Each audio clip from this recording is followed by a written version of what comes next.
Oi, pessoal do canal, tudo bem? E hoje o nosso bate-papo é com ela, Daniele Toigo. Tudo bem, Dani? Tudo bem, e você, Grazi? Tudo jóia.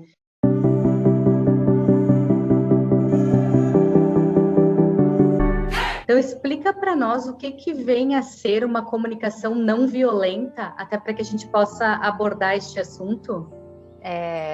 Na verdade, comunicação não violenta é um termo, né, que foi cunhado pelo criador, pelo sistematizador dela, que se chama Marshall Rosenberg. Ele era um psicólogo norte-americano que passou a vida interessado, querendo investigar o que fazia algumas pessoas, apesar de terem vidas, situações, histórias desafiadoras, continuarem muito conectados com um desejo de contribuir, de continuarem conectados com a compaixão. Ele falava muito isso, né? E algumas pessoas não. E o que acontece é que algumas pessoas vão para esse lado da violência. Ele foi inspirado por algumas pessoas importantes, como o Mahatma Gandhi. Ele foi inspirado por Carl Rogers, que era também um psicólogo, por Martin Luther King. Então, ele tinha esse interesse, né? E ele foi buscar entender um pouquinho mais o que fazia com que algumas pessoas fossem naturalmente mais compassivas e outras pessoas fossem mais violentas, digamos assim. E aí, nessa investigação, ele acabou sistematizando essa. Eu acho sempre difícil, Grazi, falar assim, essa abordagem, essa ferramenta, essa maneira de ver, e eu acho difícil dizer o que é a comunicação não violenta. Mas eu gosto de falar assim, que às vezes as pessoas escutam esse termo e elas imaginam que é um falar de uma determinada maneira. E, na verdade, a comunicação não violenta, ela propõe muito mais do que isso. Mais do que a linguagem, ela propõe uma consciência para a gente, né? Que envolve um processo de autoconhecimento.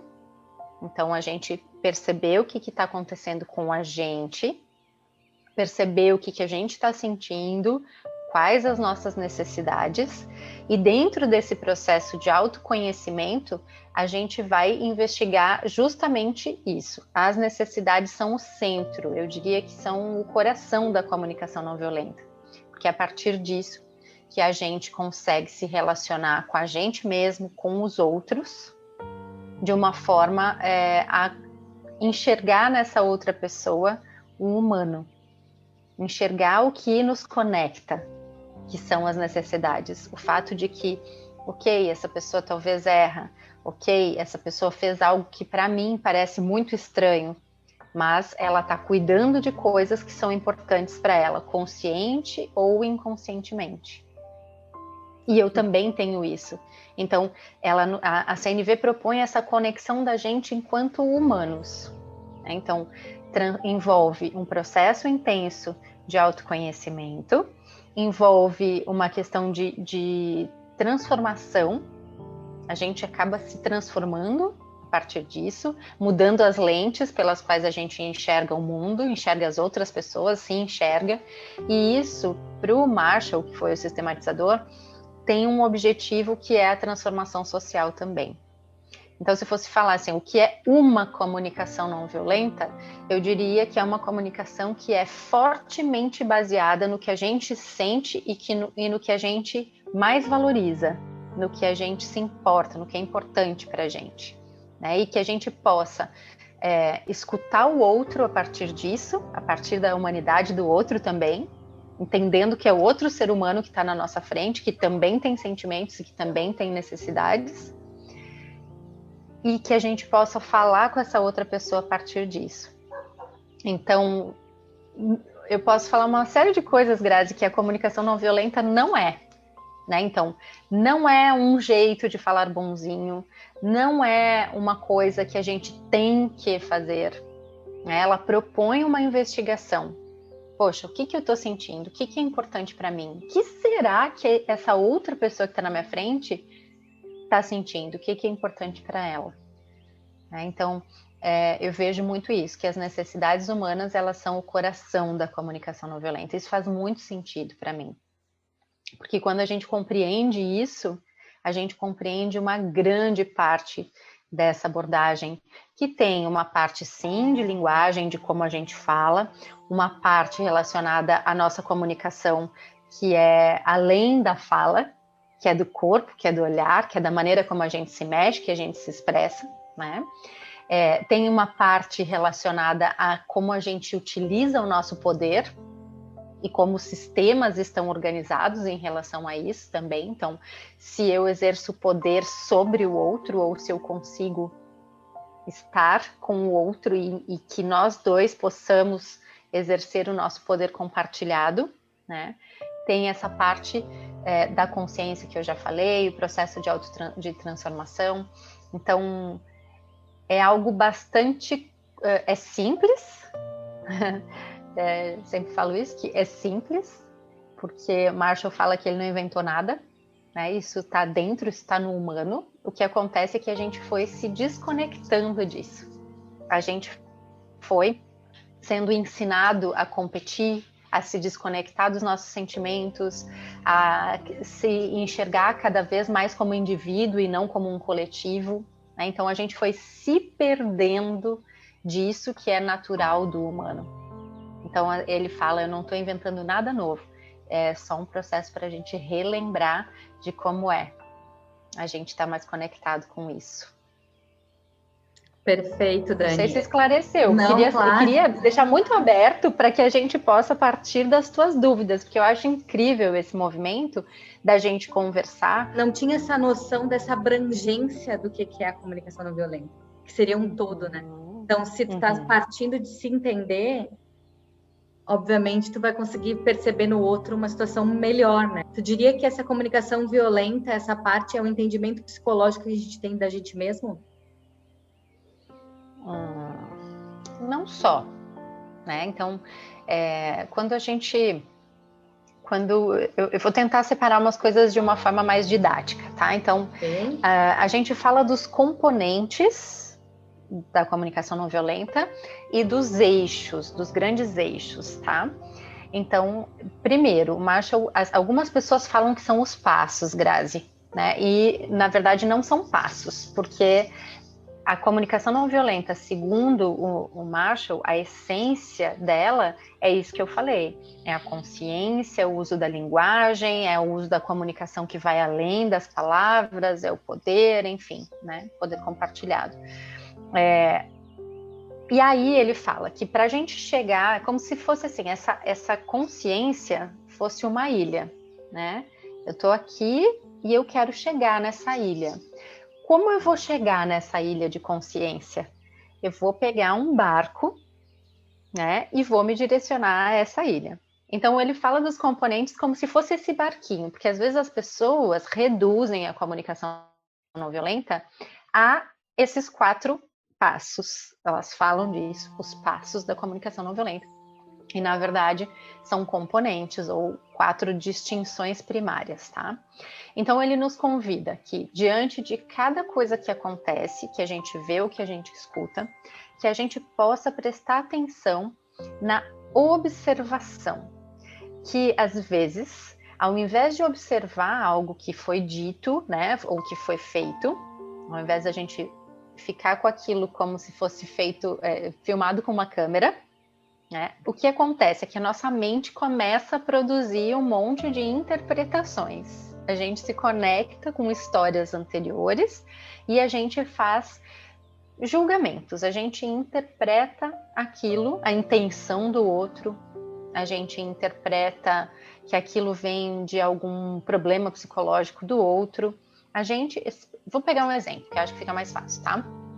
Por exemplo, alguém diz para você... deixa eu pensar, não tinha pensado nesse exemplo, mas... nossa, você tá com uma cara cansada, né? A pessoa falou, nossa, você tá com uma cara cansada. Isso daria para... Então, João chegou na minha casa, me viu a hora que eu abri a porta e falou: nossa, você tá com uma cara cansada. Isso seria observação. O que geralmente o nosso cérebro faz?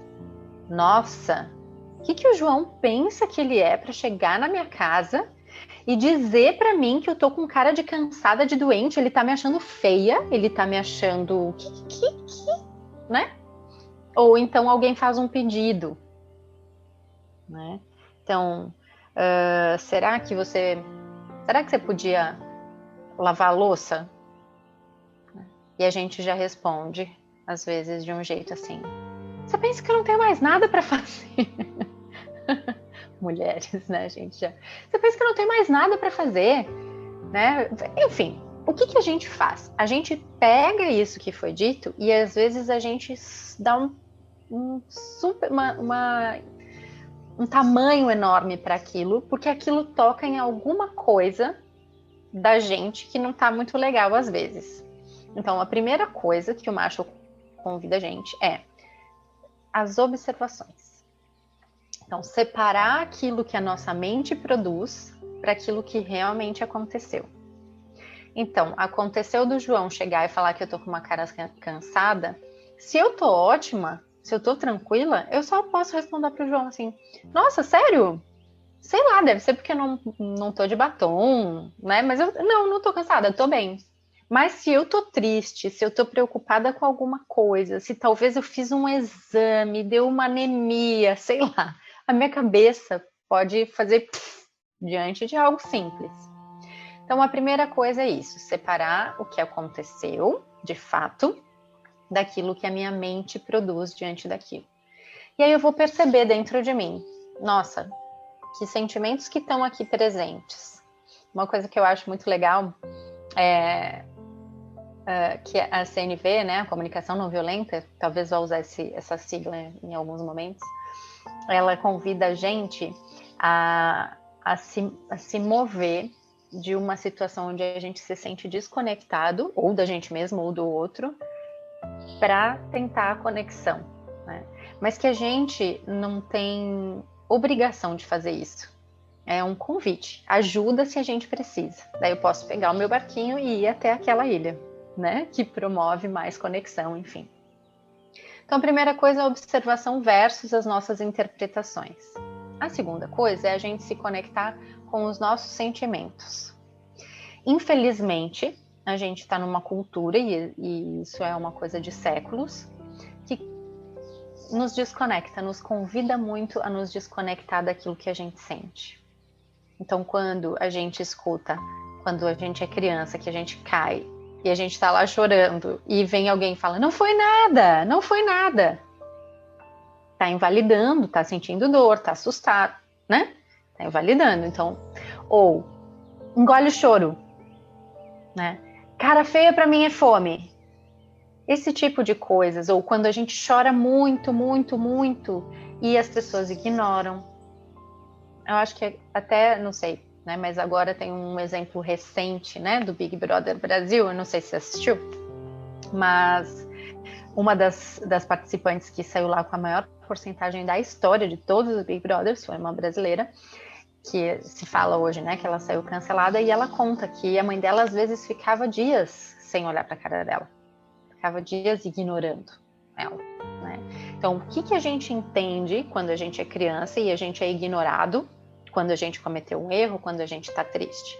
A se desconectar de alguma forma. Os meus sentimentos não importam, né? Então, o segundo componente é esse, que a gente possa perceber o que a gente está sentindo, porque os sentimentos são um sinalizador poderoso sobre as nossas necessidades, sobre aquilo que é mais importante para a gente.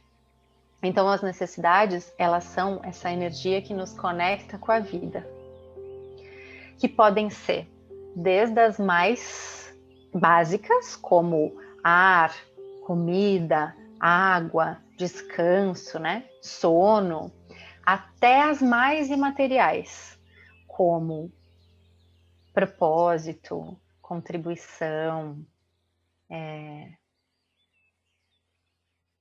comunidade. alegria, diversão, paz, harmonia, né?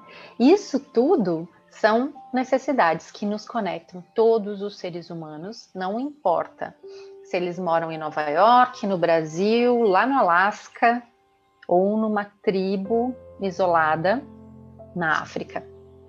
Todos os seres humanos compartilham dessa energia de vida, de formas às vezes diferentes, mas compartilham de necessidades. São necessidades humanas universais. Então, os sentimentos, eles são um sinalizador poderoso, on-board, que a gente fala, né? A gente vem com isso para contar para a gente se as nossas necessidades estão atendidas ou se elas não estão sendo atendidas naquele momento. Esqueci de falar de uma das coisas dessa consciência também, que o Marshall propõe, que é da interdependência. Que todos nós estamos conectados como humanos. Tá? Agora veio. E o último componente é o componente dos pedidos. Né? Então, pedidos ao invés de exigência. Porque uma das necessidades humanas é justamente essa, liberdade, escolha. Então, faz parte da gente ser humano a gente poder ter escolha. Quando a gente comunica para o outro algo como uma exigência, que a gente quer do jeito que a gente quer, na hora que a gente quer, às vezes a gente encontra resistência. Então, a comunicação não violenta ajuda a gente a entender o que são esses pedidos, né? O que eu posso comunicar para você, que você pode fazer para contribuir para a minha vida, para a nossa vida ser mais maravilhosa. Né? E parte muito do conceito de que nós, humanos, nós temos essa necessidade de contribuição. A gente quer que as pessoas com quem a gente se relaciona fiquem bem. Te agradecer muito pela oportunidade de trazer essas sementinhas aqui. Tomara que elas possam florescer aí nos corações das pessoas que vão assistir a gente. Com Obrigada certeza, pela gratidão. oportunidade. Tchau, pessoal. Tchau, tchau.